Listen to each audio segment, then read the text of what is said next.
Govindarajan sir.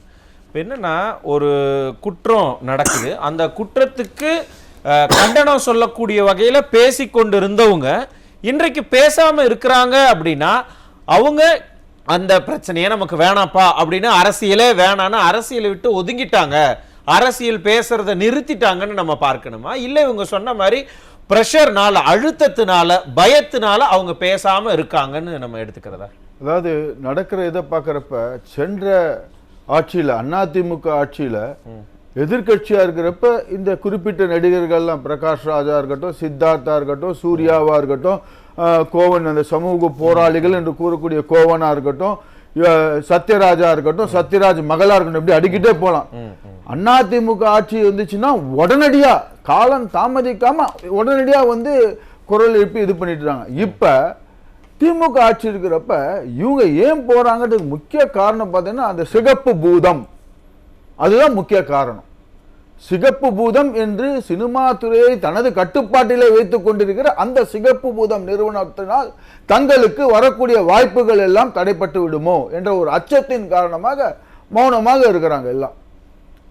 இல்லை, அதை எப்படி நீங்க இது பண்ணி சொல்ல முடியும்? இப்போ வரைக்கும் யாரும் எந்த பெரிய கம்ப்ளைண்ட்லாம் ஒன்றும் கொடுக்கலையே. நீங்க சொன்ன அந்த நிறுவனம் எங்களை ப்ரெஷரைஸ் பண்ணுது, மிரட்டினாங்க, உருட்டினாங்க, அந்த மாதிரி எதுவும் வெளியில இன்னைக்கு இருக்கக்கூடிய எல்லாருமே பாத்தீங்கன்னாக்கா ஒரு திரைப்படம் ரிலீஸ் ஆகுதுனாக்கா இன்னைக்கு முழு திரைப்படம் அந்த திரைப்பட இண்டஸ்ட்ரியே மொத்த கட்டுப்பாட்டுல இன்னைக்கு அவங்க தானே வச்சிருக்காங்க. திரைப்பிரபலங்கள் தான் தங்களுடைய படத்துல ஏதாவது இஷ்யூ வந்துருமோ, ஒருவேளை ஆளும் அரசை எதிர்த்தா நம்ம படம் ரிலீஸ் ஆகாதோ அப்படிங்கிற பயத்துல இருக்கிறாங்க. சமூக வலைதளங்கள்ல ஆக்டிவா எழுதிக்கிட்டு இருந்தவங்க அவங்க எல்லாம் கூட, ஈவன் இன்னும் சொல்ல போனா பெண்ணிய போராளிகள் அவங்கெல்லாம் கூட இருக்காங்க, மாதர் சங்கத்தினர் இருக்கிறாங்க, அவங்க எல்லாம் கூட எதுவும் பெருசா பேசின மாதிரி இல்லையே. அவங்க ஏன் பேசாம இருக்காங்க? இவ்வளவு சொல்றீங்களே, கூட்டணி கட்சியில இருக்கக்கூடியவங்களே இதுக்கு பத்தி வாயை திறக்கலைங்களே. கூட்டணி கட்சியில இருக்கக்கூடிய விடுதலை சிறுத்தைகளாக இருக்கட்டும், இல்ல அவங்க கூட்டணி கட்சியில் இருக்கிற மத்த சிறுபான்மை கட்சிகளாக இருக்கட்டும், இதுவரைக்கும் வாயை திறந்து எதுவுமே அறிக்கையோ கண்டன அறிக்கையோ எதுவுமே வைக்கவே இல்லைங்களே. அந்த கூட்டணி இருக்காங்க, அப்ப இவங்க எல்லாம் இதுக்கெல்லாம் உடன்படுறாங்களா அப்படின்ற ஒரு கேள்வியை வைக்கிறவங்க முன்னாடி கூட்டணி கட்சியை அவங்களே வாயை திறக்கல. எங்க தமிழ்நாட்டில் பாத்தீங்கன்னா அந்த நேஷனல் கிரைம் ரெக்கார்ட் பியூரோ பிரகாரம், அந்த போஸ்கோ ஆக்ட் பிரகாரம் இது வரைக்கும் பாத்தீங்கன்னாக்க 2022 4968 கேஸ் 2022 பதிவு செஞ்சிருக்காங்க. எப்படி உயர்ந்து இருக்குதுன்னா இது 2024 6959 கேஸ் பதிவாயிருக்குது போஸ்கோ. இதுலயே இதத்தான் இதே மாதிரி ஒரு விவாத அரங்கத்துல கேட்டதுக்கு என்ன தெரியுமா சொன்னாங்க? அவர் சொன்னவரே பக்கத்துல தான் உட்கார்ந்து இருக்காரு. இப்ப இந்த ஆட்சியில அதிகமான கேசஸ் ஃபைல் பண்றாங்க, அதனாலதான் இது அதிகமா இருக்கு, இதுக்கு முன்னாடி ஃபைல் பண்ணல அப்படின்னு சொன்னாங்களே. அவர் வாதத்துக்கு எடுத்துட்டா கூட இந்த இதுல பாத்தீங்கன்னாக்க ரிப்போர்ட்டட், அதே இதுல அவர் இதுக்கே வர ரிப்போர்ட்டட் கேசஸ் பாத்தீங்கன்னாக்க இது ஏறத்தாழ 2928 கேஸ் ரிப்போர்ட் ஆயிருக்குது. இது 2022. இந்த 2024 ரிப்போர்ட் ஆயிருக்கிற கேசஸ் பாத்தீங்கன்னா 3233 கேஸ் ரிப்போர்ட் ஆயிருக்கு.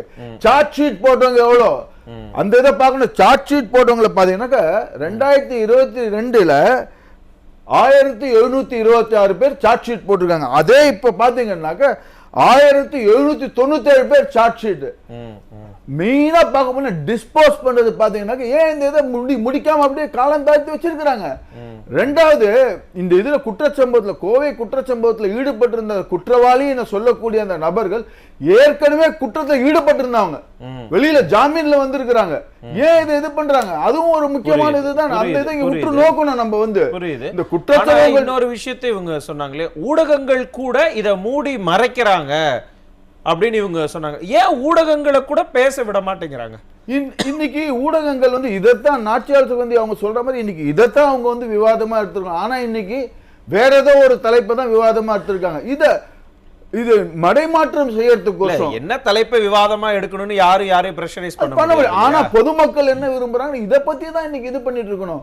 இன்னைக்கு அதை விட்டுட்டு வேற ஏதோ மடைமாற்றம் செய்யறதுக்கு உண்டான இதெல்லாம் தான் இது பண்ணி அது திசை திருப்பறதுக்கோசம் செப்பரேட் அஜெண்டா போட்டு பண்ணிட்டு இருக்காங்க. இதுல பார்க்க ஊடகங்களுக்கு ஒரு மிகப்பெரிய பொறுப்பு இருக்குங்க. குறிப்பாக எல்லா ஊடகங்களுக்கும் ஒரு பொறுப்பு இருக்கு. அவங்களும் இந்த நாட்டில் இருக்காங்க. அவங்களுடைய சகோதரிகளுக்கு இது போல ஒரு இது வந்துச்சுன்னா என்ன இது பண்ணுவாங்க, அந்த நிலைமையில இருந்து பார்க்கணும். கூட இருக்கிறவங்க you should look from their point of view. சரி, இப்ப சினிமாக்காரர்கள் ஒரு நிறுவனத்தை பார்த்து பயப்படுறாங்கங்கிறீங்க, ஊடகவியலாளர்களையும் ஊடகங்களையும் மிரட்டி வச்சிருக்காங்கங்கிறீங்க, சமூக வலைதள போராளிகள் ஆக்டிவிஸ்ட்னு எல்லாம் சொல்றாங்க இல்லையா, அவங்க கூட ஏன் வாய்ஸ் அவுட் பண்ணல? இந்த மாதர் சங்கங்கள் ஏன் சொல்லல? ஏன் அதை பத்தி பேசல? பெண்ணிய இயக்கங்கள் ஏன் அதை பத்தி பேசல? அதாவது இன்னைக்கு பெண்கள் சுதந்திரம் சொல்றதெல்லாம் பேச்சளவுல தாங்க இருக்கு. முழு சுதந்திரம் இல்லவே இல்லைங்க. அது நம்ம ஏற்றுக்கொள்ளதான் வேக வேண்டும். இப்ப மேலை நாடுகள்ல பாத்தீங்கன்னா பெண்கள் சுதந்திரம் உண்மையாவே இருக்கிறது. மேலை நாடுகள்ல அமெரிக்கா, ஐரோப்பா அது போல நாடுகள் அந்த பெண் சுதந்திரம் உண்மையாவே இருக்கிறது.